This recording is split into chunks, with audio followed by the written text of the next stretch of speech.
इच्छितो की आम्ही मातंगाच्या अण्णा भाऊंना मानतो, कारण ते बौद्ध समाजाच्या डॉक्टर बाबासाहेब आंबेडकरांना गुरु मानत होते।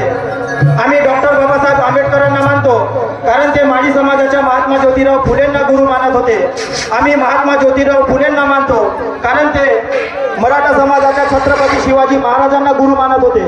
आम्ही छत्रपती शिवाजी महाराजांना मानतो, कारण ते कुणबी समाजाच्या संत तुकाराम महाराजांना गुरु मानत होते। आम्ही संत तुकाराम महाराजांना मानतो, कारण त्यांच्या गाथेवर गौतम बुद्धांचा प्रभाव होता। आम्ही मानतो भगतसिंगांना, आम्ही मानतो बिरसा मुंडांना, कारण हे सर्व मानव म्हणतात की देव हा नाहीच तर देव हा माणसाच्या अंतःकरणात असते। म्हणून आम्ही माणसाच्या माणुसकीची पूजा करतो। माणसाने माणसाशी माणसासम वागणे ही भावना ज्या महामानवांनी आपल्यामध्ये रुजवण्याचा प्रयत्न केला, त्या सर्व महामानवांना वंदन करणे ही आपली संस्कृती आहे। संस्कृती आहे प्रकाशाची, शीतलता आहे चंद्राची, ती प्रजननाने सुरुवात कार्यक्रमाची हीच प्रथा आहे भारतीय संस्कृतीची, हीच प्रथा आहे भारतीय संस्कृतीची।